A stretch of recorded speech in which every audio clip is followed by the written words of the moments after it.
perdi meu pai pro alcoolismo. Caramba. Inclusive isso, né, me fez tomar várias decisões na minha vida. Uhum. E então tava sendo um momento bem difícil. Eu conheço ela, a Raíssa. Tem uma música, não sei se você vai conhecer, que fala assim, como é que é? A Patricinha de olho azul e o cara da quebrada. Uma coisa assim, é um pagode, se eu não me engano. Sei qual é. Cara, foi mais ou menos a mesma história. A Raíssa vem de uma família estruturada, uma família financeiramente muito bem, pai empresário, mãe empresária. E aí o Lucas, aquele pobrinho, olhou e falou assim, rapaz, será que eu tenho chance? E hoje eu me inspiro, eu modelo e eu tenho uma vantagem gigantesca, porque esses 2 caras são meus sócios. Ó, que legal. Que é o Eduardo e o Wilton da Xerimbom. Boa. Então, hoje eu sou sócio deles num projeto que é a Escola do Franchising, mas eles têm um projeto paralelo também que é a Xerimbom, né, que é uma grande rede de franquias, a maior rede de cafeteria do Brasil hoje, depois a gente pode até falar sobre isso. Legal. Mas eu miro neles, cara. O Wilton já passou dos seus 40, o Edu já tá batendo na casa dos 40 também, ou seja, eu tô 10 anos atrás dos caras. Boa.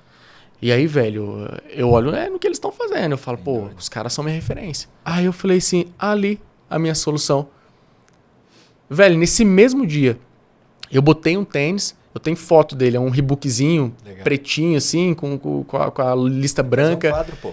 Peguei, cara, o Reebokzinho, coloquei no pé, uma bermuda tectel pra baixo do joelho, uma camiseta toda. Falei, cara, deixa eu fazer uma corridinha. Saí pra rua, fiz uma corridinha de leve e tal. Falei, cara, é isso, é esse esporte aqui. Sentiu. Aí cheguei, estratégico, intencional e visando o futuro. Cheguei, escrevi uma carta, próprio punho. Falei, Lucas, eu sou atleta de corrida e tal, e eu quero representar a faculdade nas competições e tal. E... Cara, eu não menti. Fez uma copy. Mas eu não menti. Eu gosto de falar isso também. O pessoal fala, mas você mentiu que você era... Não, não menti não, eu só antecipei o futuro.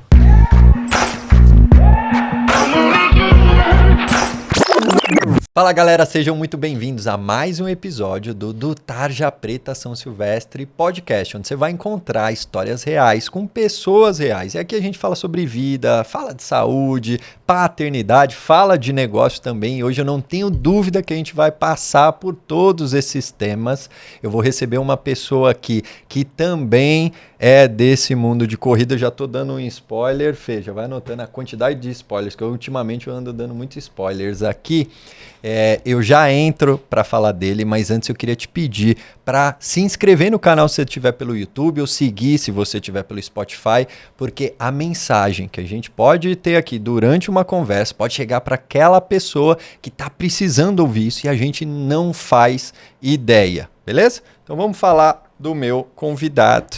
Ele é o filho do Edson e da Conceição, ele é irmão da Luana, ele é casado com a Raíssa e pai da Antonella de 1 ano e 10 meses e da Valentina com 8. Ele é empresário, ele é fera no digital e é um baita de um maratonista também. Inclusive, ele deu uma das dicas da segunda maratona que eu fui fazer, que, porra, me salvou no meio da maratona. Não sei se você vai lembrar, mas a gente tava almoçando e, cara, me salvou ali, o psicológico. Seja muito bem-vindo, meu amigo Lucas Domingos. Tamo junto, cara. Valeu, prazer mano. Fazer parte desse projeto. Bom demais. Adoro conversar com a galera que tem um sotaque mineiro assim que eu curto. É bom, pode carregar que é sempre bom. Valeu, mano, por estar aqui, por abrir um espaço na tua agenda aí. Sei que é uma agenda desafiadora, mas é algo que você escolheu também. Sim. Tá num momento de construção e tal. E conta um pouquinho mais da tua história, mano. Como é que você chegou, empresário, maratonista? A gente já vai entrar lá pro mundo da corrida, mas da onde você veio? Quem não te conhece, conta um pouco aí da tua história. Rapaz, aí tem história, hein? Imagina, vamos pegar um pão de queijo, calma. Eu tô por tua conta hoje. Vamos lá, cara. Eu vim numa família bem humilde, bem simples. Só que desde pequeno, velho, desde criança, eu sempre fui incomodado. Tá. Eu nunca aceitei a minha realidade, cara. Tá bom. Pra ser bem sincero. Então, eu era assim, nunca faltou nada, tá? Então, assim, nunca faltou comida na mesa, mas eu também era só isso, não tinha nenhum luxo. Sim. E aí eu vi os meus amiguinhos chegando ali no Natal e ganhando presente, festa de aniversário, e eu não tinha nada. E eu falava assim, cara, por que eu não tenho, velho? E isso me revoltava de alguma forma. Tá bom. Mas isso não me revoltava para um lado que eu olhava isso como uma forma negativa. Mas isso me dava um combustível para falar assim, cara, quando eu crescer, vai ser diferente. Boa. E eu cresci com base nisso. Tá bom. Com 13 anos de idade, ali no colégio que eu convivia com alguns amigos que eram bem mais sucedidos, né? Os pais eram diretores de escola, eram alguns empresários, servidores públicos, então eles tinham outra vida. Diferente. Minha mãe é empregada doméstica até hoje, meu pai já falecido trabalhava na construção civil, então era diferente. E eu via aquele mundo dos meus amigos quando eu ia na casa deles e tudo mais, e eu falei assim, cara, o que essa galera vai fazer quando crescer? E todos eles só falavam de faculdade. Tá bom. E aí, 13 anos, eu chego em casa e falo assim, mãe, vou pra faculdade. E ela falou, você tá doido? Falou assim, no máximo que você vai fazer é quando você tiver 18 anos, você vai sair de casa, você vai arrumar um emprego num supermercado e vai trabalhar. Tá doido? Você tá... E se você não for pro exército? Não, exército já era uma coisa que eu não cogitava. Não, exército eu já fiz todo o esquema pra não conseguir me alistar. Exército eu já fugia. Mas esse era o plano, cara, da minha mãe, da minha família, porque, era o que eles enxergavam que era o correto, né? Sim. E aí ela falou, não, você tá doido. E a frase, cara, eu lembro exatamente, a frase ecoa na minha cabeça. Todas as vezes que eu conto essa história, ela falou assim, você tá andando com os meninos ricos, e aí você tá querendo ser riquinho também, mas a sua realidade é outra. Faculdade é pra rico, não é pra você. Arrepiando. E eu falei assim, caraca, velho, mas eu não vou aceitar isso. Falei, eu vou dar um jeito. E ela falou sem maldade, né? Sem maldade, cara, por pura proteção. Total. Né? Demorou um tempo também pra eu entender isso, mas hoje eu entendo, cara, era uma forma dela me proteger, para eu não quebrar a cara, para eu não elevar a expectativa. Então, enfim, 13 anos, botei isso na cabeça, nada mais me tirava. Continuei ali estudando, normal, até que com 15 anos eu conheço a Raíssa, que é a minha esposa. E aí 15 anos começa aquele namorinho, aquela etapa, né? E hoje já são... Exato, e hoje já são 16 anos, cara, junto com ela.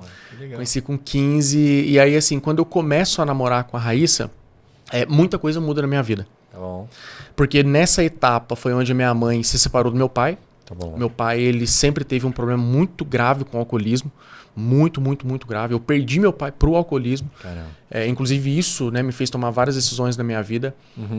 E então estava sendo um momento bem difícil. Eu conheço ela, a Raíssa. Tem uma música, não sei se você vai conhecer, que fala assim, como é que é? A Patricinha de olho azul e o cara da quebrada. Uma coisa assim, é um pagode, se eu não me engano. Sei qual é. Cara, foi mais ou menos a mesma história. A Raíssa vem de uma família estruturada, uma família financeiramente muito bem, pai empresário, mãe empresária. E aí o Lucas, aquele pobrinho, olhou e falou assim, rapaz, será que eu tenho chance? E aí deu bom, velho. Que bom. Só que eu entrei em outro mundo. Que eu não conhecia. Eu falei, maior até porque pra ti o teto era aquele do funcionário público, do diretor da escola. Você falou, mano, tem uma parada ainda, tipo... Eu via, cara, o pai dela trabalhando, a mãe dela trabalhando, e eles não tinham horário. Trabalhavam muito mais. Só que assim, não tinha horário e podia sair, podia viajar. Eu falei, caramba, dá pra ir pra praia. Buscar o filho na escola? Dá pra ir buscar filho na escola. Eu falei, que loucura isso. Minha mãe nunca me levou pra escola, meu pai. E eu falei, que doideira, velho, esse outro mundo. E aí eu falei, cara, é isso que eu quero seguir. E aí a gente começa ali a namorar de fato, a gente oficializa, e aí vou lá na casa dos pais dela, peço permissão. Legal.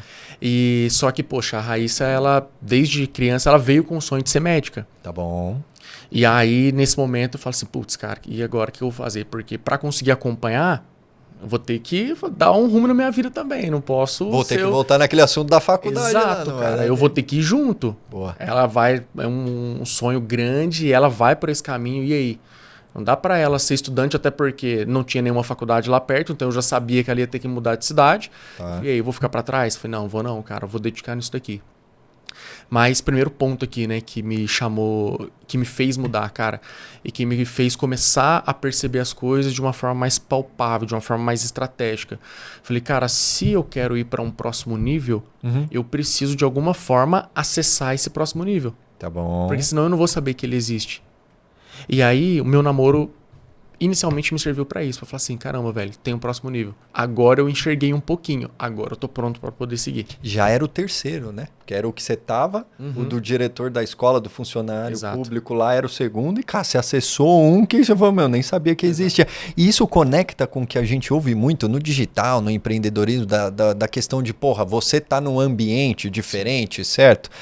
De 1 a 5, quanto você acredita nisso? Acho que você já deu um spoiler, mas se você pudesse falar um pouco mais, porque ali foi meio que inconsciente, foi o destino, não pode botar na conta do que quiser aí, quem estiver ouvindo. Mas transformou tua vida. Total, cara. E quando você olha hoje, de trás para frente, né? Para o empreendedorismo, por sei lá, performando, virando a noite lá, mexendo nos teus projetos e tal. O quanto essa questão do ambiente, esse padrão, ele continua? Ele é forte, verídico mesmo, na tua opinião? Cara, eu tenho dois... Eu sou meio polêmico na questão da visão, tá? Porque assim, eu sou um pouco cético, eu sou um pouco receoso. Então, sabe aquele papo, aquela história de, cara, você tem que ir no restaurante, você tem que pedir o prato mais caro. Tá bom. Você tem Segredos da mente milionária. você tem que ir na Porsche, você tem que entrar no carro e sentir... Cara, confesso que eu nunca consegui fazer isso. Tá bom. Mas... o meu ambiente foi sempre assim, cara, me deixa ficar um dia junto com você, se é um empresário bem-sucedido, me deixa só entender um pouquinho do que é a sua rotina, me deixa experimentar um pouquinho do que você faz, Tá bom. e eu só preciso ver. E aí todas as vezes que eu visualizei, eu falei assim, caramba, é real, existe, legal, entendi. Só isso é o suficiente. Tá bom. Só que para isso, você precisa estar no ambiente. Sim. Então eu concordo 100% quando se é falado que, cara, o ambiente transforma. Tá. O ambiente muda. Sabe por que eu acredito nisso, Marcelo? Porque, cara, você tem uma visão limitada com base em onde você tá. Sim. Então, quando eu era criança e eu tava naquele lugar, cara, a minha visão era limitada àquilo. Sim. Quando depois eu, fui pra faculdade, minha visão ficou na faculdade. Sim. E aí, olha que legal, cara. Eu entrei na faculdade e saí da faculdade. Sabe qual que era o meu sonho de financeiro? Ganhar R$7.500. Porque era o piso do engenheiro na época. E aí eu falei assim, velho, se eu ganhar R$7.500, eu tô rico. Eu fazia conta, pô. E a gente nivela pelo piso, né? Exato, eu fazia Não o máximo, conta. né? Eu falei, cara, eu vou pagar X de aluguel, eu vou pagar X de comida, eu vou juntar esse dinheiro. Caramba, velho, com 10 meses eu compro meu carro 0 km à vista ganhando R$7.500. Eram as contas que eu fazia. Mas por quê, cara? Porque eu não conhecia ninguém que ganhava mais do que isso. E eu tava me formando para ser engenheiro, então o piso era R$7.500. Então eu falei, cara, eu vou começar no R$7.500. Total, faz sentido. Era a referência que eu tinha. Sim. A partir do momento, né, que eu começo a conviver com empresários e, pô, o cara me falar que no mês ganha 20, 30, 40, eu falei, velho, que loucura. As primeiras pessoas que você modelou foram os pais dela? Foram. Ah. Foram os pais, cara. E assim, na verdade, pô, eles são grandes responsáveis por eu conseguir chegar até aqui onde eu tô, né, cara? Eu tenho essa gratidão enorme por eles. Legal. Eu considero, de fato, um segundo pai, um segunda mãe que eu tenho. Né? Então, nessa parte, cara, de desenvolvimento, eu falo assim, o meu pai com a minha mãe, cara, eles me deram tudo que eles podiam, eles me deram amor e eles me ensinaram a ser homem. Eles me ensinaram valores, princípios e, cara, é o mais importante que eu tenho. Foi eles que me deram. Deram a vida, né, mano? Deram a vida, velho, literalmente. Só que, cara, era limitado. Total. O que eles tinham para oferecer. Sim, era limitado o que eles sabiam, o que eles experimentavam. Quando eu... né, passo a viver muito dentro da casa ali do meu sogro e da minha sogra, praticamente, cara, 15 anos, pensa. Eles foram até estratégicos, né? Traz para debaixo da asa, lógico, vai ficar aqui educar pertinho, junto. dentro de casa, beleza. E quando eu, né, começo a conviver com eles, cara, eles começaram a abrir minha mente para esse tipo de coisa. Cara, você pode ter o seu próprio negócio, você pode empreender, você não precisa trabalhar para outras pessoas, você pode se formar, você pode ganhar dinheiro, você pode... E aí eu falei, cara, que legal, gostei. Tá tudo bem fazer dinheiro, Tá né? tudo bem. Então, eles foram uma grande referência. Da hora. Eles foram essa pessoa que me colocaram perto e falou assim, vem aqui pra você conhecer um pouquinho mais de mundo. Caramba. E aí, cara, eles são referência. Assim, se hoje eu tô aqui exatamente onde eu tô, nesse ponto, é porque, cara, eles me ajudaram demais. Eles, sabe, eles literalmente se entregaram por mim. Eles me adotaram como um filho, de fato. Sabe, por mais que eu era um genro, eles falaram, não, cara, é meu filho também. E eles cuidaram de mim, né? Então, que legal. devo tudo a eles aí. Pô, até emociona ouvir isso, né? Nós temos filhos, né? Eu tenho dois meninos.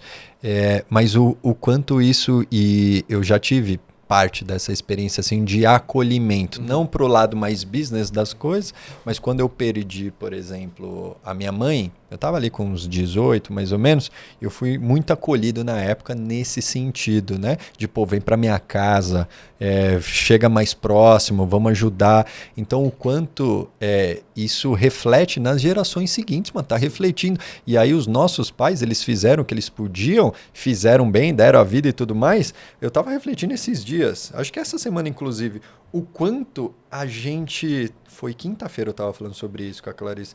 O quanto a gente, de forma escalonada, muda de uma geração para outra. Porque a gente tava contando, e aí ouvindo a tua história, tem um amigo que veio aqui, brother mesmo, amigo de infância.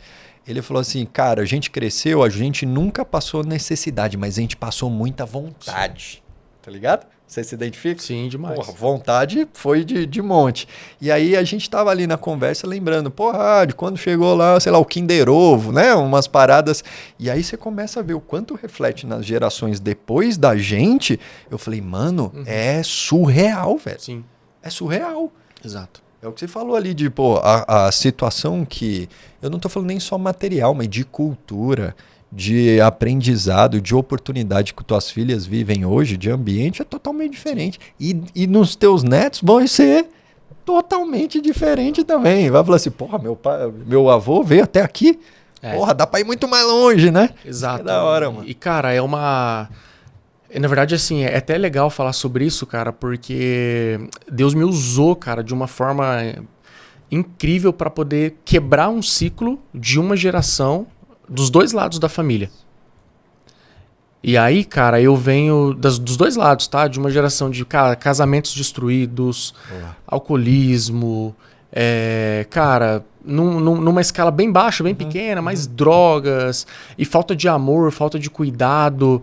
Tudo isso, muito bruto, né? Eu sou de 94, pô, então ainda peguei bastante coisa ainda da época antiga. A galera agora não sabe o que a gente fala, mas eu ainda peguei bastante. É novo pra caramba ainda. E, cara, 31. E aí, velho, eu enxergo muito isso, sabe? Que Deus, de fato, ele trabalhou na minha vida pra eu ser esse ponto de inflexão, pra falar assim, cara, daqui pra frente é diferente. Total. Mano. Então, começa nessa decisão de criança, de, cara, vou fazer uma graduação, eu vou ter ensino superior. E hoje, dos dois lados, tanto da minha família materna quanto paterna, eu sou o único que tem graduação. Olha aí.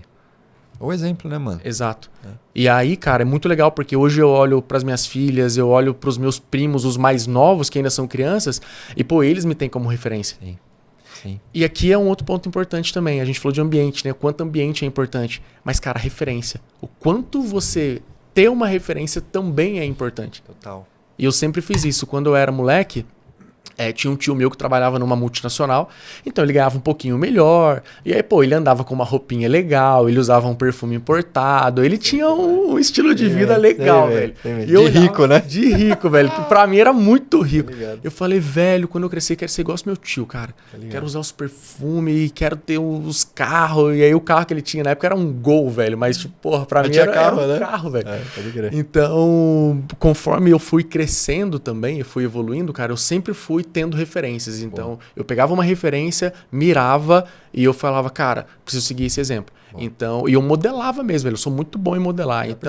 Cara, eu usava a mesma roupa na medida do possível, eu falava as mesmas coisas, eu fazia as mesmas coisas. Porque eu falei, velho, se ele tá onde eu quero chegar, vou seguir o que ele tá fazendo. Sem dúvida. Só que eu também não olhava para o que ele tava fazendo no momento. Eu olhava sempre para como que tinha sido a jornada dele. No começo. Exato. Porque não adianta... Não dá pra eu hoje olhar pro cara que tá no pódio e querer chegar no pódio sem entender o que ele precisou fazer pra chegar lá. Às vezes não tem nem tempo de vida, mano. Exato. Porra, o cara viveu mais 20 a mais. Cara, não dá nem tempo. Exato. Entendeu? Nem você ficar 24 horas acordado, entendeu?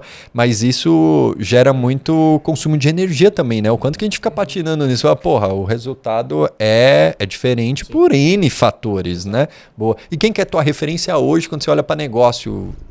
No mundo empresarial, já que você curte a referência? Cara... Que nome que vem? Pode ser mais de um, né?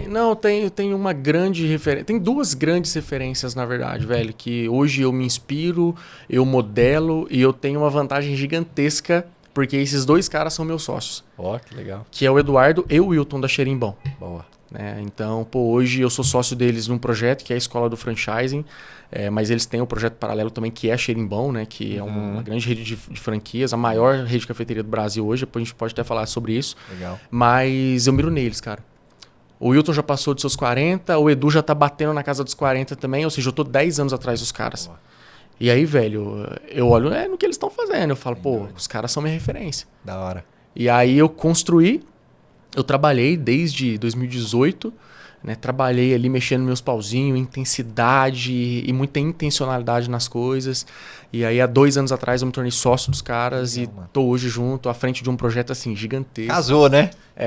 O padrão, né? Eu tô lá, tava namorando, aí casou, se repetiu de uma forma diferente e tal.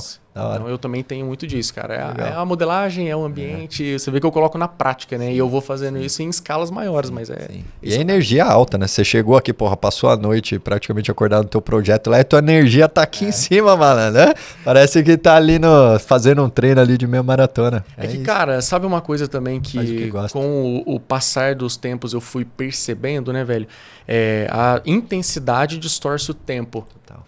Então, velho, dá pra gente acelerar o resultado. Sem dúvida. Desde que a gente coloque intensidade. Então, hoje, praticamente tudo que eu faço, eu sou intenso. Boa.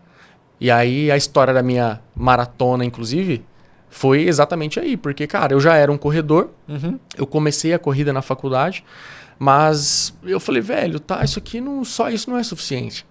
Pô, tô aqui ganhando as provinhas de 5, as provas de 10, tô fazendo um tempo legal, mas tá, eu quero mais. E aí eu falei, não, preciso botar uma meia maratona. Aí comecei a fazer meia maratona, aí fiz um monte. Aí eu falei, não, cara, perdeu a graça. Próximo nível, maratona. E aí fiz a maratona. E aí, cara, saí da maratona numa depressão danada. Porque acabou o ciclo. Porque acabou o ciclo. E eu falei, tá, qual o próximo objetivo? Aí eu entrei numa loucura, velho, numa doideira de querer ir pro Everest. O Everest? Pô, eu achei que ia pra uma pegada do Ironman. Na verdade, sim, é o meu sonho, né, cara? Eu quero fazer. É meu sonho. Mas eu saí, cara, eu falei, velho, eu preciso de... E aí você vê como é que o esporte é muito louco, né? A galera, de vez em quando, fica comparando esporte com droga, né? Fala, pô, é viciante. Você não consegue mais sair. E você quer sempre mais. E aí, cara, eu saí da maratona, no mesmo dia, eu aproveitei, eu curti, mas... Tá, e agora? E qual que é o próximo? Ah, não é a próxima maratona. Aí eu pensei, pô, vamos começar a fazer ultra? Eu falei, tá, legal, mas não é a ultra, eu quero mais desafio. Aí comecei a estudar sobre Everest. E aí? Mas aí 2 meses eu parei também, porque daí eu vi que o buraco era bem mais baixo. Negócio, a minha esposa já me tesourou na hora, falou, você tá doido? Eu falei, filha pequena, nem a pau. Aí eu tesourei, mas tá nos planos. O Everest é legal. Eu nunca cheguei a pesquisar, mas eu curto esses desafios diferentes. Eu vou pra uma maratona na montanha. Sei uma meia já. Legal. E aí em outubro eu vou fazer aquela Indomit lá em Bombinhas, em Santa Catarina. Muito bom. Cara, vamos sei lá, arredondar um tempo de maratona para quem tá começando ali, sei lá, umas 4 horas. Vamos arredondar para 4 horas. Cara, a galera que faz lá, que eu acompanho, fala, não, você vai ficar correndo umas 8 horinhas ali no meio da trilha e tal. Eu falei, cara, é uma brisa diferente. A energia é diferente nessa meia que eu fiz ali perto do Rio de Janeiro. E aí o desafio de agenda ainda não faz sentido priorizar o triatlon. Já estou numa assessoria de triatlon, então já interajo, já estou no ambiente. Mas eu falei, cara, mas eu preciso fazer algo diferente, porque a maratona já não... E é muito louco que eu entendo essa tua depressão pós ali corrida, porque o pessoal fala, meu, e como foi a maratona? Eu falei, cara, você não tá entendendo. Para mim nunca é a corrida. Sim. Eu sinto muito mais a largada. Ó, até arrepia. A hora que eu chego na largada, eu falei, cara, o ciclo, porque é aquele treino que você fez que, porra, ninguém viu, que você não queria fazer, que a cabeça tava cheia e tudo mais. Então, o ciclo prepara muito. Ali na corrida, mano, você travou, pegou uma medalha, você só quer ir embora, mano. Na verdade, você se torna maratonista ao longo do processo, né? Total. Ali é só a coroação, mas... Total. E às vezes você pega ali a última que eu fiz, eu passei mal, cara, de estômago, assim e tal. Então eu falei, mano, eu só queria ir embora pra casa, tá ligado? Esquece foto, esquece tudo, já não era a primeira, né? E aí eu só queria ir embora pra casa. Mas já sai pensando na próxima. Sim. É igual viagem, né? Você falou, mano, viajei pra um lugar diferentão e tal. Agora, meu, e aí? No avião você já volta querendo comprar a próxima já. É isso. Aí, deixa eu voltar, velho, porque senão eu me perco. Se eu me perder, você me volta também, tá? Que senão daqui a pouco eu abro um monte de looping aqui. Beleza, aí faculdade. Cara, prestei vestibular, passei na faculdade de Engenharia Civil. Tá bom. Lá em Minas, tudo lá em Minas. Aí eu passei em São Paulo. Tá bom. Passei em São Paulo e passei em Minas também. Mas eu escolhi vir pra São Paulo, vim pra Taubaté no interior. Tá bom. E aí eu vim pra Taubaté por quê? Porque o curso era de noite. Lá em Minas, que era praticamente do lado da minha cidade, o curso era de manhã. Entendi. E aí eu falei, cara, como é que eu trabalho pra pagar? Boa. E aí nisso, cara, fez o vestibular e vim. Tinha um pequeno valor ali financeiro só, que dava pra segurar a onda durante uns 2 meses no máximo. Tá bom. Pagando o aluguel ali e a comida. E aí eu peguei esse único dinheirinho que tinha, que veio até de uma de uma venda de um terreno pequeno que meu pai tinha comprado, mas aí ele não conseguiu pagar tudo, aí ele teve que devolver. Os contratos de gaveta, né? Aí teve que devolver e tal, enfim. E aí sobrou aquele dinheirinho ali, eu peguei isso e falei, cara, tem 2 meses. Tá bom. Para poder sobreviver. Uhum. Paguei ali as primeiras parcelas da faculdade, falei, cara, tem que arrumar um financiamento. E aí o FIES, né, que salva muita gente aí no Brasil, me salvou também. Falei, cara, tenho tempo para conseguir um FIES e eu tenho que me virar nesse tempo. Aí fui para Taubaté.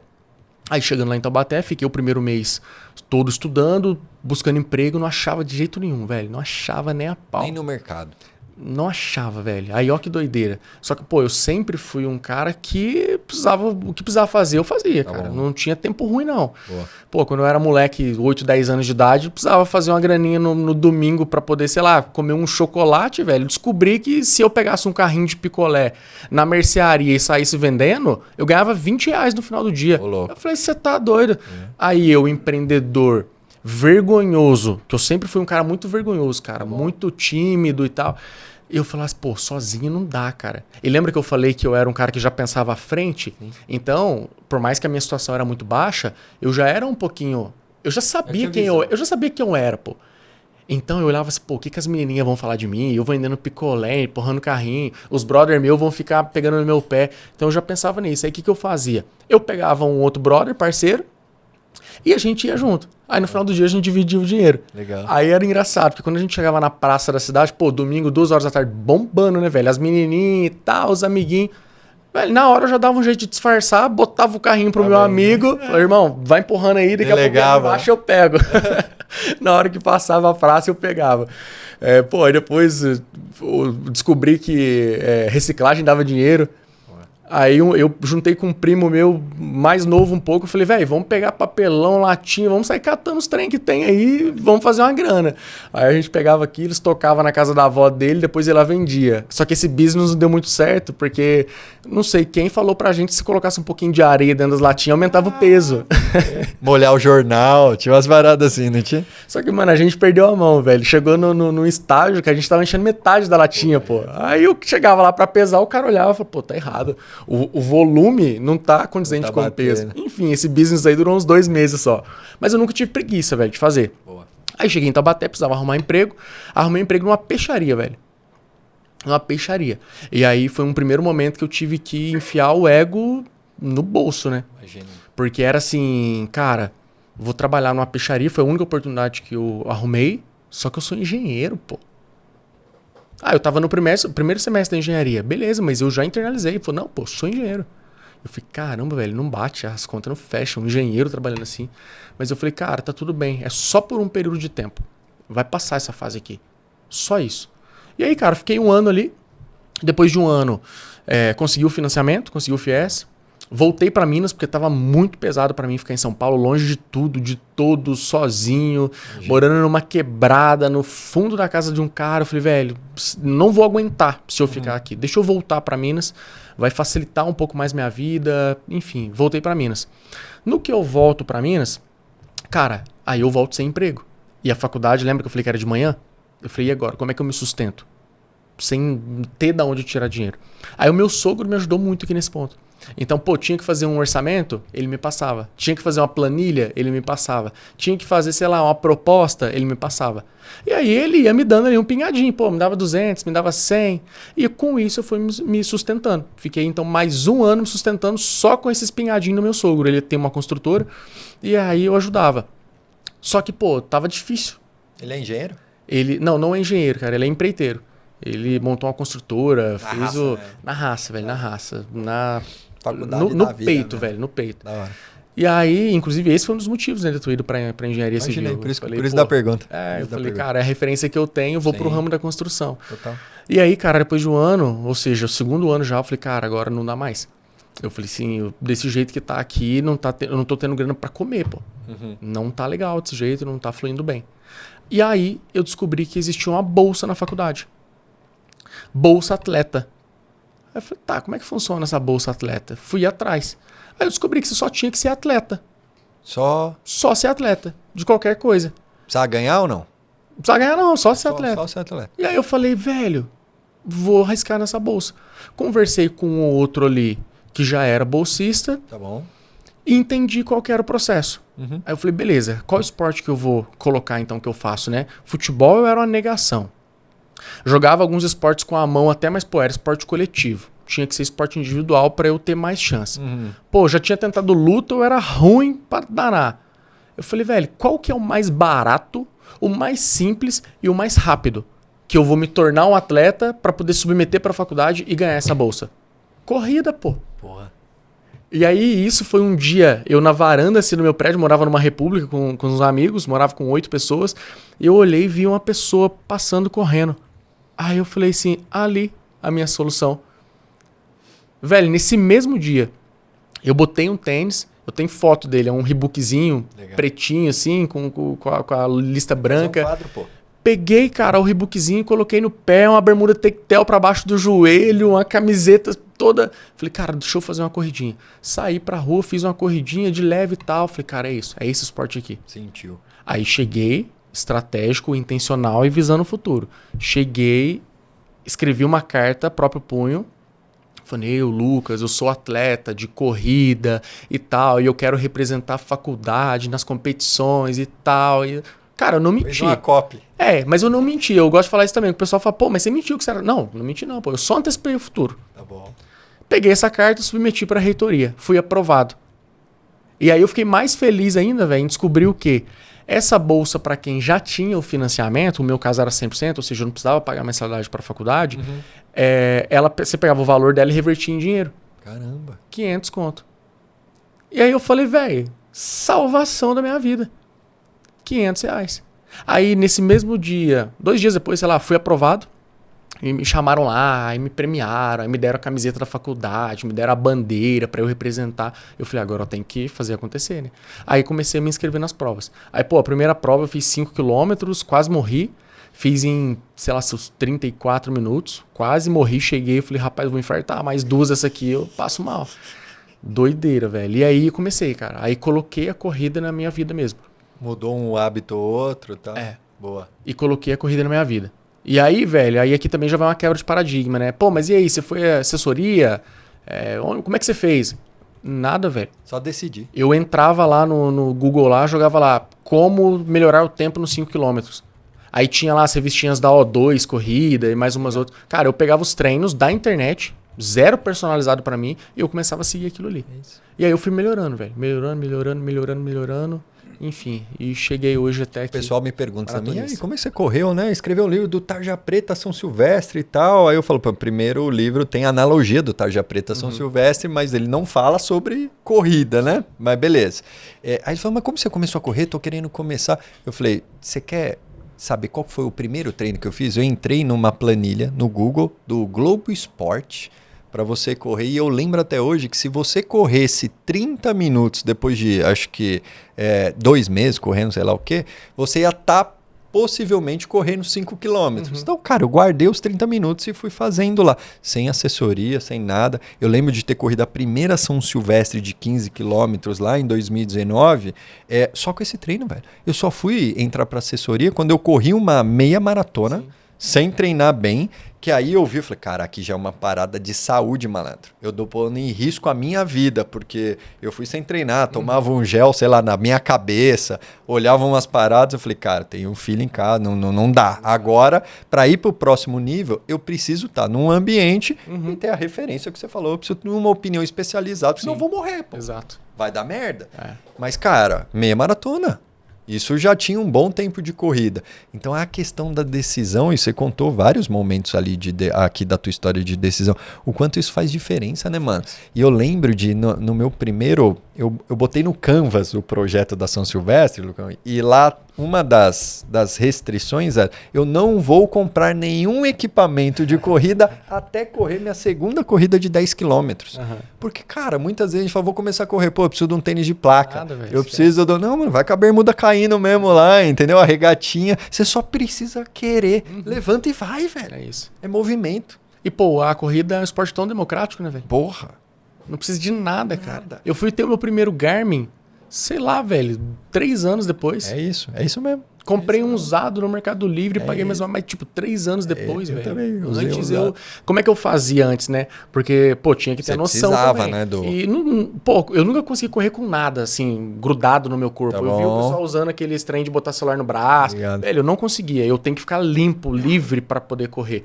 Aí o que eu fazia, cara? Eu estudava o projeto, o trajeto. Tá bom. Abria o Google ali, Google Maps, e ia criando Engenheiro, né? com uma setinha ali, ia puxando o trajeto e eu falava, beleza, entendi, são nessas ruas que eu tenho que passar. Cara, fazia meu treino assim, 0 recurso. É isso. E a gente vai criando o nosso método, né?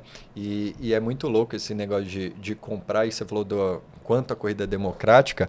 Eu também costumo dizer para quem vem falar de corrida comigo, eu falar, meu, é você com você, no teu ritmo. Só que a hora que você vai para uma corrida de rua, velho, é todo mundo para a mesma direção, mano. É uma energia. E eu já fui o cara, Lucão, que eu via na Marginal Pinheiros aqui, a Marginal fechada, e a galera correndo, eu passava e falava, porra, mano, vai dormir, velho. O que você tá fazendo aí? Eu já fui esse cara, mano. Eu lembro até um vídeo que eu gravei. Falei, porra, eu já fui esse cara. Aí hoje eu sou o cara que acorda lá, né, 4 horas da manhã e tal. É claro que o momento da corrida hoje tá totalmente diferente de, sei lá, 5 até antes da pandemia, né? Alguns anos atrás e tal. Mas hoje mesmo eu fui aqui na USP fazer um treino um pouquinho mais longo. Cara, tem trânsito de gente, mano. Sim. Aí o pessoal reclamando, até tava com o colega, falou, porra, não tá nem dando pra correr. Eu falo, cara, eu fico feliz, mano, de ver essa parada aqui. Porque a galera tá cuidando, em vez de estar na rave, tá tudo bem estar na rave. Mas você tá mudando ali a energia, você tá olhando uma parada pra você. E aí isso começa a refletir, talvez já na tua de 8, talvez sim, talvez não. Os meus, mano, já pede pra comprar corrida. Aí vira assim, você escuta um deles falando assim, ô Paty, quando eu crescer eu vou querer correr uma São Silvestre, porque eu tenho um quadrinho da São Silvestre lá, né, tal, que foi um momento difícil da minha vida, que eu terminei o ano correndo a São Silvestre, aí o Samuca falou, ó, quando eu crescer eu vou querer correr uma São Silvestre. E aí eles falaram, pai, ó, aquela da Atenas lá, já dá pra você comprar as 3 do ano, porque forma uma mandala no final. Eu falei, então, vamos por partes, né? Mas é super legal, vai impactando pelo exemplo. Sim. E aí, conectando com esse mundo empresarial, mano, como é que você vê o business de corrida agora de wellness tal? Cara, porque eu até tava falando com um gringo recentemente e falou, cara, brasileiro, que tá lá há muito tempo, né? Tipo, quase gringo. E ele falou, mano, é muito louco o que acontece aí no Brasil, velho. Aqui não tem essa parada, não. De assessoria. Cara, mudou o mercado, né? Criou, eu acho que já existia, mas é um mas negócio mudou, né? loucura, né? Cara, esses dias uma pessoa falou assim pra mim, falou, pô, velho, agora tá na moda, todo mundo fica correndo, tá na moda, todo mundo virou crente, agora vai pra igreja, tá na moda, todo mundo... Aí eu falei, velho, mas você tá achando ruim? Que bom que tá virando moda coisas que fazem bem pra nós. Porque, pô, antes era moda ir pra balada e rave, fazer merda. É isso. Hoje não, as coisas boas estão virando moda. Cara, que bom. Sim. Que virou moda então isso. Então, começa a partir daí, né? Sim. Só que, cara, sabe o que eu acho que influencia muito? Rede social. Tá. Porque hoje a rede social, ela tem esse poder de manipulação, né? Tá bom. Então hoje, quando você entra ali no seu Instagram, comecei a brincadeira ali de correr. E aí começa a aparecer só coisa de corrida. E aí o que você vai ver? Você vai ver, pô, influencer. Você vai ver a galera fazendo uns treinos muito doidos. Você vai ver a galera usando umas roupas muito bonitas. Entrando na banheira de gelo. É bonito, pô, ver o povo correndo, entrando na banheira de gelo. E aí você começa a mirar essa alta performance e fala, cara, eu quero fazer esse negócio também. Então eu... coloco muito, né, a conta aí em redes sociais, cara. Nesse poder hoje que a gente tem de persuasão e manipulação utilizando as redes. Acaba que a gente se deixa aí por aquele caminho, né? Sim. Até eu mesmo, pô. Sei lá, 10 anos atrás, quando eu conheci o mundo das bikes, eu não conhecia. Eu sou apaixonado por bike, velho. Legal. Cara, eu via as bikes dos caras 30, 50, 100 mil reais uma bike, eu falei, velho, que loucura, quero ter uma dessa daí. E aí eu já não aceitava mais ter uma bikezinha de 2 conto pra começar, que eu falei, não, pô, vou ficar muito atrás dos caras. É o tênis de placa lá da corrida, né? Placa. Só que é aquilo, né? Tudo no seu momento. Total. Cara, sabe quando que eu fui ter um tênis de placa? 1 ano atrás. 1 ano atrás. Por quê? Porque não era necessário, pô. Sem dúvida. Aí 1 ano atrás eu já tinha condição de comprar. Mas não, é que não era necessário. Pro treino que eu tava fazendo nessa etapa em específico, eu falei, não é. O pessoal não sabe, né? Mas tênis de placa é pra quem corre rápido, pô. Exato. Tênis de placa pra quem corre devagar, ele te machuca, ele atrapalha a sua corrida.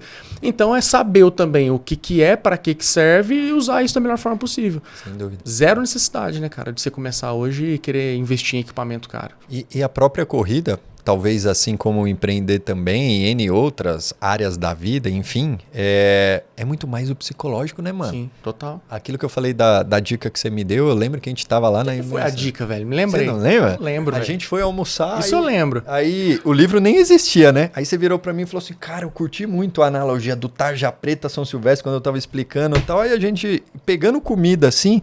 Aí, já falando da maratona, eu falei, cara, eu vou fazer, fiz a primeira em Berlim, eu ia fazer minha segunda. E era SP City aqui em São Paulo. Pura. Aí você falou, eu já fiz. Aí eu falei, porra, e a 23 lá, que todo mundo fala da subida. Aí você virou pra mim e falou assim, mano, mais do que a 23, vou te falar, é quando a galera do 21 sai e entra no jockey. E aí, velho, fica um silêncio, mano, é você com você. Eu não tinha me ligado pra isso. Eu tinha estudado a prova e tal, e aí é aquilo, né? A gente também ter, fazer do nosso jeito. Uhum. Você pega o que o ambiente está te falando, o que o influencer está te falando, o que o técnico está te falando, você fala, mas o que é minha intuição? Deixa eu dar o meu jeito, né? Que é o que você falou do Google Maps ali. Entendi, deixa eu montar o meu esquema. E aí, quando você falou, eu falei, cara, não tinha ouvido do treinador, tinha tido lá uma reunião para estudar a prova, tal, nada. Não tinha visto em rede social, mas, cara, quando você falou, eu falei, entendi. E aí eu fui procurar o que você falou. Aí eu, entendi. Cara, exatamente, eu até arrepio a hora que você falou. A hora que, porque lá é só 21 e 42, né? E como a gente falou, é psicológico puro. Sim, e meu psicológico sempre foi bom. Eu sei que eu vou terminar. Na verdade, eu preciso melhorar, muitas vezes, o físico, porque a cabeça já foi e eu falo, vem, corpo, vem, entendeu? Cara, e ali a hora que a galera do 21 sai, malandro, faz tipo assim, ó. 90% da prova, né? Cara, você entra parece que você entra num bagulho abafado, assim, e aí o silêncio você escuta, né? O tênis. Tec, tec, tec, tec. Aí você fala, mano, agora que vai começar a parada. Agora que a prova. E aí é mais 21. Mas a brisa nem é a quantidade de quilômetro. Mas ali começa a tua corrida sozinho. Sim. Porque, mano, você tá numa muvuca, ó, a energia, todo mundo indo junto. Então eu queria te agradecer aqui também, junto. porra. E você vê o quanto que a gente ajuda as pessoas. E muito do que eu falei ali no começo, às vezes a gente nem imagina. Sim. Com o lançamento do livro, por exemplo, às vezes eu recebo mensagem de, porra, ali teu livro tal, me ajudou nisso, me ajudou a me expor mais, eu desenrolei uma parada que eu tinha com os meus pais, enfim, N coisas, principalmente do lado masculino. A gente fala muito pouco sobre sentimentos, se abre menos do que as mulheres, né, que já crescem assim.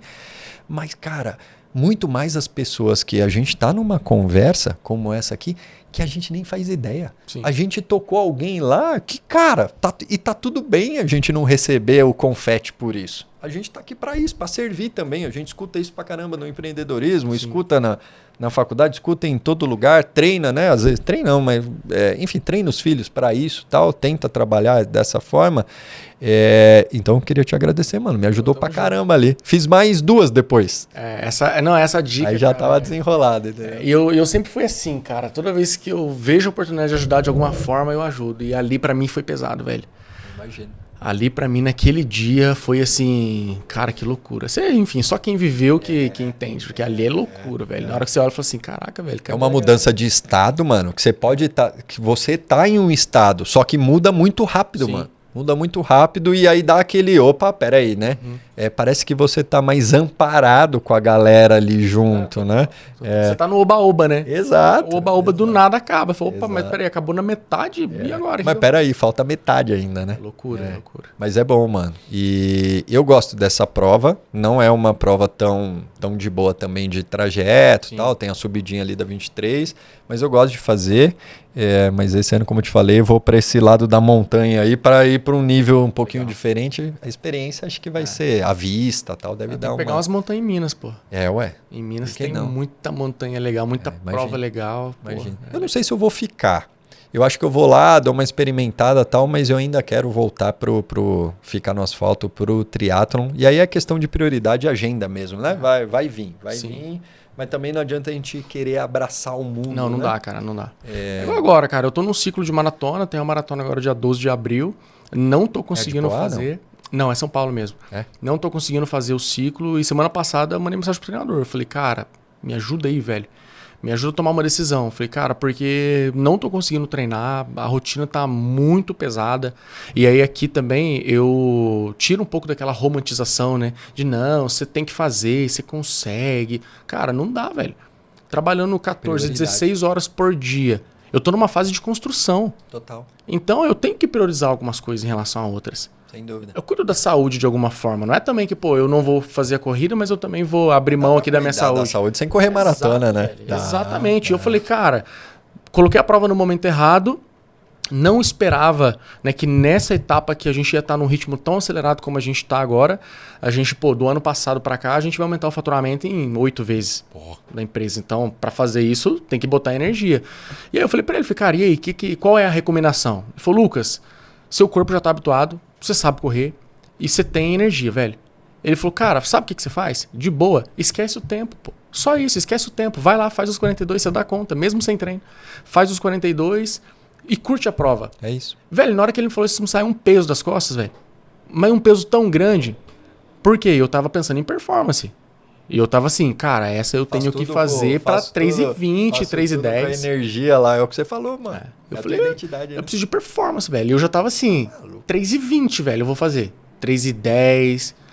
E aí, cara, ele falou, não, Lucas, só curte. E aí eu parei pra pensar por um minuto e eu percebi que eu nunca, na minha vida, e eu não lembro mais quantas provas que eu já fiz, foram centenas de provas, eu nunca na minha vida, em nenhuma prova, eu curti a prova. Porque desde o momento que largava, e normalmente eu sempre tô na frente da largada até o final, era alta performance, pau quebrando e no máximo das E5 ali. E aí eu falei, caramba, pela primeira vez, depois de 10 anos, como atleta de corrida, eu vou poder desfrutar uma prova. E uma prova de 42. E é um momento de vida diferente. E eu vou te falar, a do ano passado, que foi a SP City, eu faço em média uma por ano. Eu fiz assim, mano. Eu ia pra Floripa, que era mais pra frente, acho que ali em agosto. E aí eu falei, cara, Floripa vai estar perto do lançamento do livro, não é prioridade a corrida, pô, agora nesse momento eu tenho que priorizar outras paradas. Eu falei, pô, mas tem a SP City que eu gosto, eu já fiz, eu conheço e minha cabeça sempre foi boa. Virei pra treinador e falei assim, ó, eu vou arriscar a SP City e vou curtir. Foi exatamente essa frase do teu técnico lá. E, cara, foi a melhor SP City que eu já fiz. E assim, de curtição, até o tempo foi bom. Sim. Mas, cara, sabe aquela coisa de tipo, mano, você sentir umas paradas de performance? Não senti, fui super tranquilo, a cabeça foi boa e tal. No final ali, dei uma sentida que eu te falei quando eu terminei, mas porque no final eu quis dar uma, entendeu? Mas assim, foi super, super rápido, mas foi uma curtição e tá tudo bem, mano. Não velho. Tá tudo bem. Tem hora que tem que tirar esse peso também, não adianta. Melhor até do que às vezes ter a reflexão de como eu vou lidar com o não ir. Uhum, tá exato, ligado? Exato. O que eu é quero? O que eu quero comprar? Esse foi o problema, porque daí, pra mandar essa mensagem pro treinador, eu falei assim, velho, eu não gosto de desistir das coisas, não. É outra. E aí, assim, eu já fiz, beleza, eu fiz um ciclo todo meio do jeito que deu ali, mas desistir não faz parte da minha identidade, não. E aí, na hora que ele me deu essa alternativa que eu jamais havia pensado, eu falei, cara, beleza, achei a saída. Vou fazer e vou curtir, pô. É isso, mano.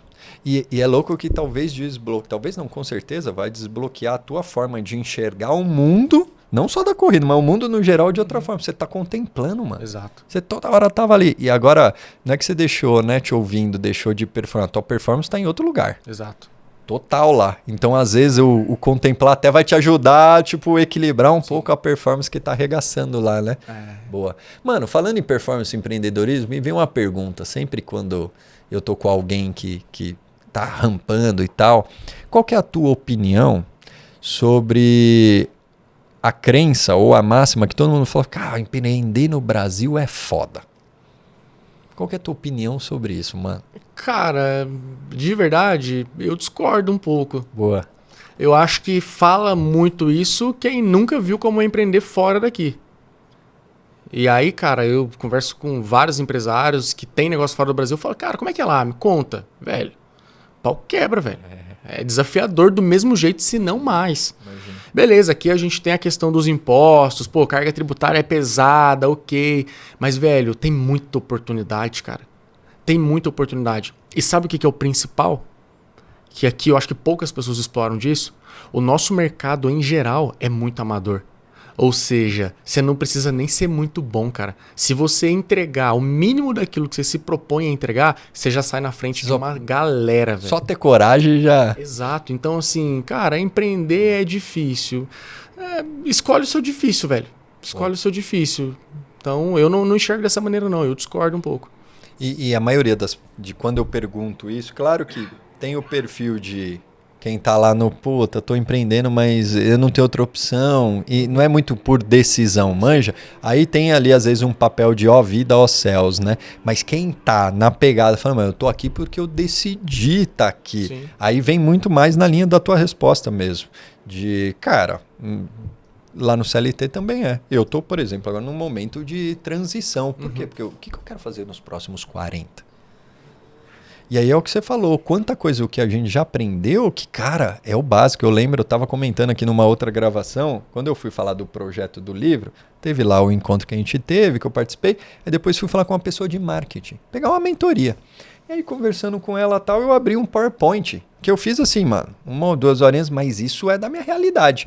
Montei um PowerPoint e falei, o projeto do livro é esse aqui. 2 anos antes de lançar o livro. Aí, conversei e tal, ela falou... Eu tô abismada. Eu falei, com o quê? Aí ela, com a apresentação que você fez. Eu falei, não entendi.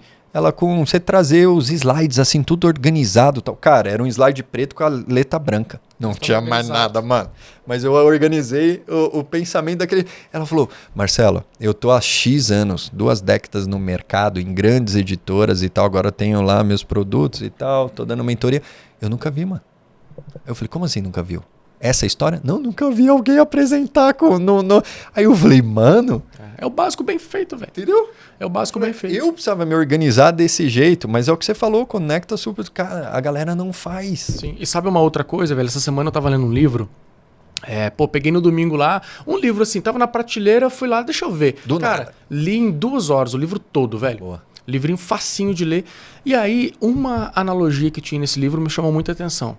Ele faz uma analogia com a aviação. Tá bom. E aí ele falava que, sei lá, a maior parte do combustível do avião é gasto na fase de decolagem, que é a fase que ele vai sair do solo.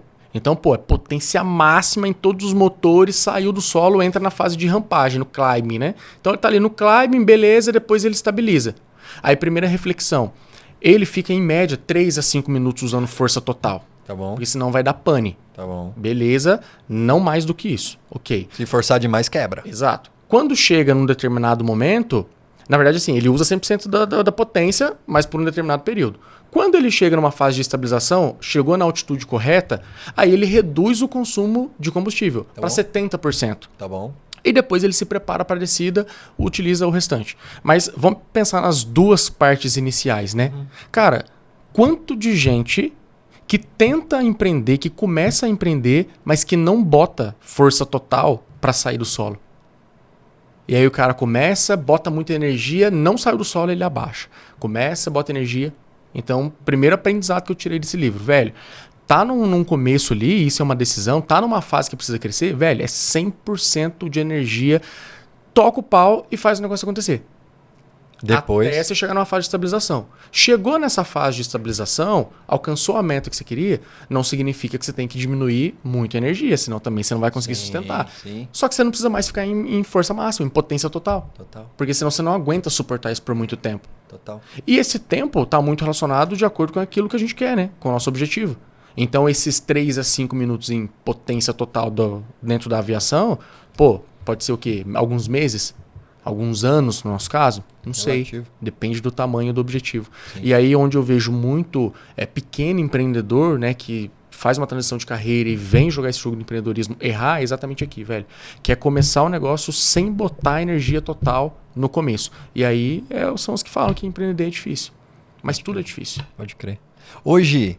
Qual que é o principal perfil que vai procurar vocês, por exemplo, para fazer um negócio de franquia, por exemplo? É do corporativo, que sai do corporativo e fala, cara, agora eu quero empreender, quero comprar uma franquia? Legal. Ou esse perfil tá em algum outro lugar, por exemplo? Cara, varia muito.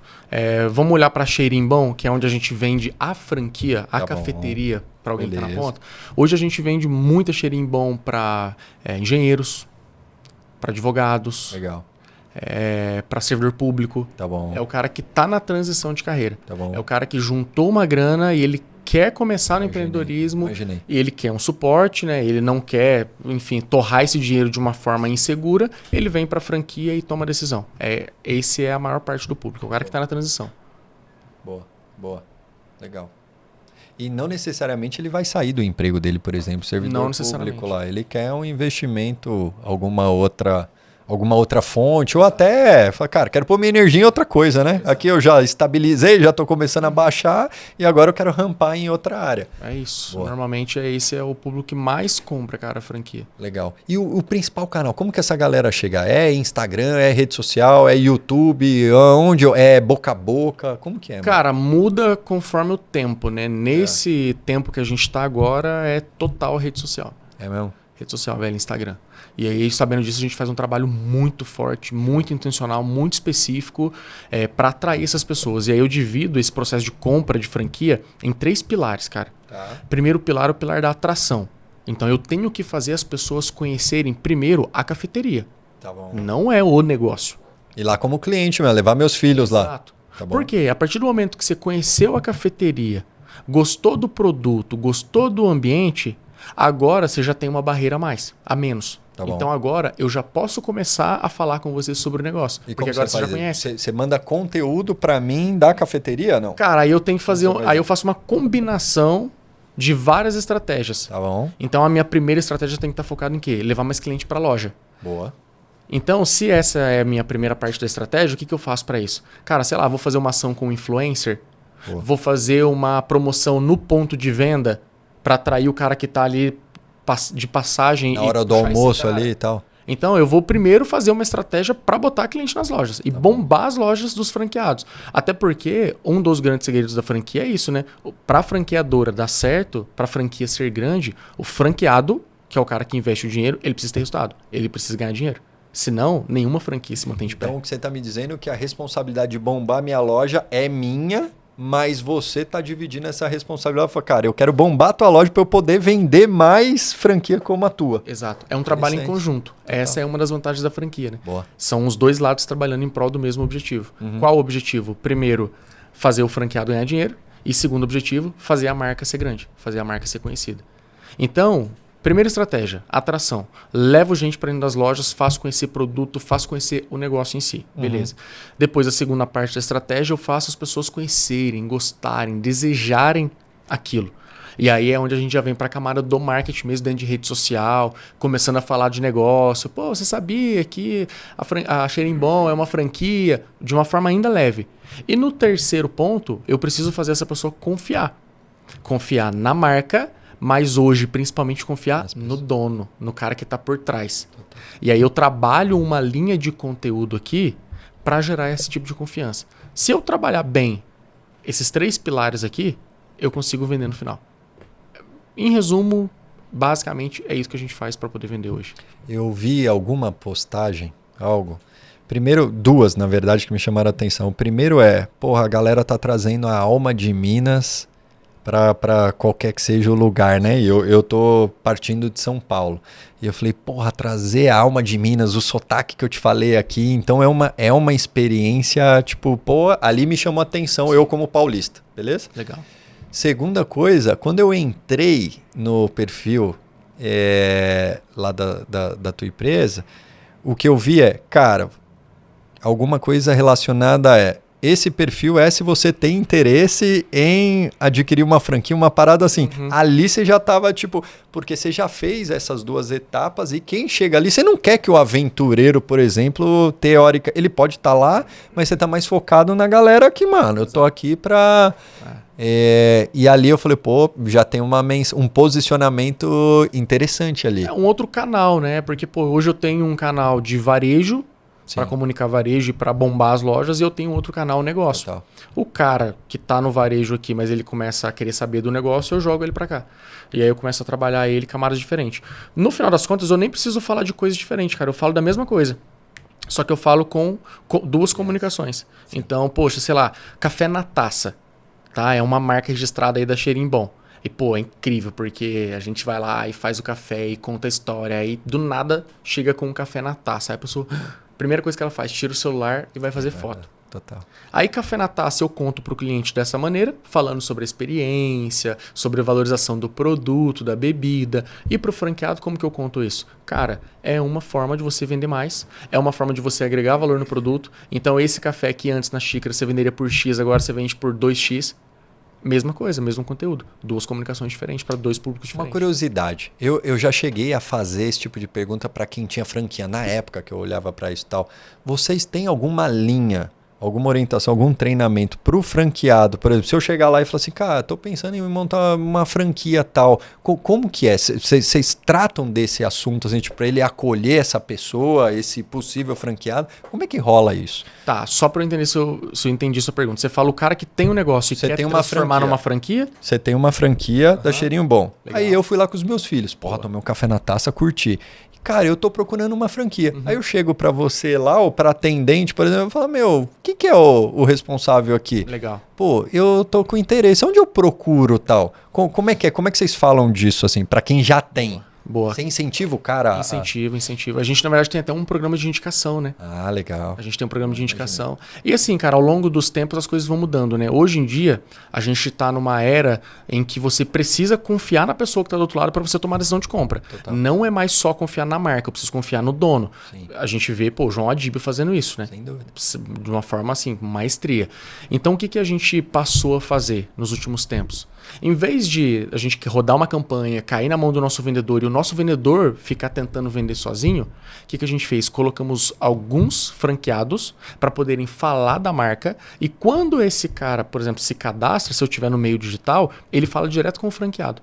O franqueado explica para ele de acordo com a visão que ele tem e depois vai para o nosso Dos bastidores, né? Ou seja, quem que eu coloco para poder vender a minha franquia? O próprio franqueado. Total. Por quê? Porque é ele que está na ponta no dia a dia, cara. Sem dúvida. Por mais que eu conheça 100% do negócio e tenha todo o entendimento, quem vive mesmo na prática é ele. Na pele é ele. Ele tem as particularidades dele. Total. Então, o que a gente faz hoje, assim, de forma intencional, você vê que a gente é bem intencional em tudo que a gente faz, é isso, cara. Então, faço um programa, né, pros franqueados, isso para ele também é legal. E no final das contas, o que a gente implanta, né, cara, como cultura? Velho, quanto mais a marca crescer, melhor pro seu negócio, pô. Porque daí você não vai precisar fazer um trabalho direcionado de marketing pro seu negócio. Não, cara, onde tiver a marca. Ó, faz um teste. Quando você for no Rio de Janeiro, você vai estar no Uber, pergunta pro Uber assim, cara, onde que tem um cheirinho bom aqui? Velho, ele vai te levar pra cheirinho bom. Da hora. O Uber. Por quê? Porque todo mundo conhece. Legal. Por quê? Só dentro da cidade do Rio de Janeiro tem 150 lojas da Cheirinho Bom, na cidade. 50? Ou seja, é bom ou não ser grande? Não é no estado. Não, só na cidade do Rio, 150 lojas. Caraca. Entende? Então, E no assim, Brasil hoje? cara, hoje no Brasil são mais de 1.000. Mais de 300 cidades, todos os estados. É uma... Muito bom. Então, E aí, o boa, que a gente fez? Com base no conhecimento da Cheirinho Bom, com base na experiência, tudo que a gente construiu em Cheirinho Bom, né? Eu tô com os meninos desde 2018, então passei por grande tudo parte isso. do período também. A gente fundou a Escola do Franchising. Aí a Escola do Franchising é como se fosse uma universidade mesmo, Tá bom. onde a gente prepara empresários que têm negócios e querem transformar em franquia para bom. poder escalar, Tá bom. ou empresários que já são donos de rede de franquia, só que tá com algum gargalo. Legal. Pô, não tô conseguindo vender franquia, não tô conseguindo desenvolver novos produtos, tô com um problema de relacionamento com o meu franqueado. E aí a gente, como escola, a gente ajuda esse cara, o que ele precisa fazer para Tava evoluir. trocando uma mensagem com um brother hoje mais cedo, ele tem um estacionamento, então só para exemplificar ele, pô, eu queria montar um outro, tô pensando em montar em outra região, assim, XPTO. Então ele seria um potencial cliente para ir lá e falar, cara, quero montar uma rede de 3, 4. Total, Vocês me ajudam. total. Claro, Aí a primeira coisa que a gente vai fazer, pô, vamos olhar para modelo de negócio? Legal. Porque hoje, velho, dificilmente algo não é franqueável, tá? Dá para franquear tudo. Mas o grande lance não tá aí. O grande lance tá em saber, é lucrativo? O modelo de negócio proporciona que o franqueado que está no outro lado tenha lucro? Esse é o ponto importante. Como que franquia serviço de desenvolvimento pessoal hoje? O que você enxerga no mercado? Cara, a gente... Além do coach tradicional, você a enxerga gente alguma tem coisa diferente? Cara, a gente tem método CIS, né? A gente tem Sim. o próprio CIS, né, do Paulo Vieira, é uma franquia, uma das maiores. Eu tava pensando nesse dia, eu falei, pô, já pensou você andando no shopping assim, aí tem alguém lá com, sei lá, uma loja, falando, meu, aqui tem alguns tipos de, sei lá, terapia holística, alguma parada assim, sabe? Tava trocando uma ideia, dando uma viajada. Bom, mano, Eu sempre tenho uma pergunta mais aqui no final, que é um livro que te ajudou, e eu já vi que você trouxe vários exemplos de livro, que te ajudou a enxergar o mundo de forma diferente. Você falou, mano, esse livro aqui, depois que eu li... Cara, 2 livros. E aí eu vou na ordem da leitura. Primeiro livro, Segredos da Mente Milionária. Tá bom. Clichêzão, todo mundo já leu, só que pra mim foi um grande ponto de virada, porque eu entendi de onde vinham as minhas crenças. Tá bom. Então, pô, eu era muito escasso, medo de perder, medo de evoluir. E aí, quando eu mergulhei no Segredos da Mente Milionária, eu entendi que esse comportamento era dos meus pais. E que eu conseguia quebrar isso, já que o comportamento era dos meus pais, era só eu ir pro lado diferente. Então, o primeiro livro, velho, que assim, mudou minha mentalidade, mudou minha cabeça, porque me deixou livre, quebrou as minhas correntes que eu tinha com os meus pais, foi isso daqui. Boa. Tá? E o segundo livro, cara, que na verdade assim, me transforma diariamente, é a Bíblia. Porque, pô, se todos os livros que a gente pegar para poder ler, se a gente for estudar um pouquinho mais a fundo, isso já tá escrito na Bíblia. Desenvolvimento pessoal, cara, tá tudo na Bíblia, velho. Tá tudo na Bíblia. E não a leitura da Bíblia com um olhar religioso. Sim. Não, cara, não é isso. Tudo mesmo. Diz tudo mesmo. Total. E não só também de livro, não olhar ela como um livro, como uma contação de história, não, mas o que ela tem pra ensinar? Porque, cara, todos os princípios estão ali dentro, pô. Sim. Então, até mesmo pra quem de repente nunca leu, ou então tem um pouco de preconceito, cara, pega ali Provérbios pra ler, né? Dentro do nosso meio de business é onde todo mundo vai citar. Falou, cara, pega Provérbios, velho. 31 provérbios ali e lê aquilo, estuda aquilo e aplica. Faz um por dia. É isso. Cara, com certeza sua vida vai melhorar, vai mudar. Sim. Eu nem tô falando de aspecto religioso, não tô falando aqui de... Total. Entende? Então foram os 2 livros, velho, que assim, a Bíblia segue me mudando, mas os Segredos da Mente Milionária me abriu, assim. Ele dá uma explodida mesmo, né? Eu reli ele no comecinho desse ano, eu fiz uma releitura lá. Eu acho que é sempre bom até pra voltar, né? Olhar essas nossas crenças e tudo mais. Mano, adorei o papo. Obrigado. Voou como uma maratona no teu pace. Talvez não no meu aí. Cara, se você pudesse deixar uma mensagem final para quem tá nessa maratona de empreender e alguma outra se tiver no teu coração também, o que você poderia falar para essa galera que, cara, que tá lá, que decidiu empreender e tal, tá nessa maratona, porque eu imagino vivo que fala, tem hora que fala, cara, mano, acho que vou jogar a boia. O que você pode falar para essa galera, mano? Cara, existe o tempo certo para tudo. A gente tem que entender em que tempo que a gente tá para não fazer a coisa errada. Então, pô, tem o tempo de semear, tem o tempo de colher, tem o tempo de armazenar. Eu acho que dentro do mundo hoje do empreendedorismo, principalmente aqueles que estão começando, se perdem muito aqui. Colhe antes da hora. Acabou de plantar, o primeiro frutinho que já veio ali, já vai lá, já colhe. Alguns comem até a semente, então eu deixaria isso, cara. Cuidado com o tempo. Tem o tempo certo para tudo. Eu, por exemplo, nessa etapa que eu tô, velho, eu tô na plantação. Frenético na plantação.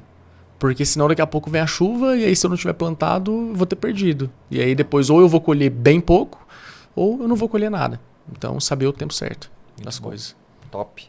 E, mano, quem quiser conhecer mais sobre Cheirinho Bom, sobre você também, a gente falou muito aqui das pessoas estarem na frente, da escola de franchise, como que a galera chega até vocês aí da melhor forma. Legal. Cara, Cheirinho Bom, qualquer lugar acha, só de estar lá Cheirinho. Só no Rio, né? Cheirinho Bom mesmo, não é Café cheirinho ou não. Cheirinho Bom com N no final. Bem mineiro. Escola do Franchising, para quem quer transformar o negócio em franquia, para quem quer escalar, quer crescer. Escola do Franchising tá no Instagram, tá no YouTube, em todos os lugares também.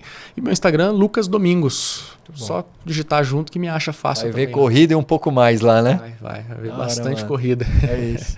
É isso, mano. Te agradeço. Tamo junto, Valeu, cara. mano, Eu que tamo agradeço. Prazerzaço fazer parte, poder falar um pouquinho aí sobre essa jornada.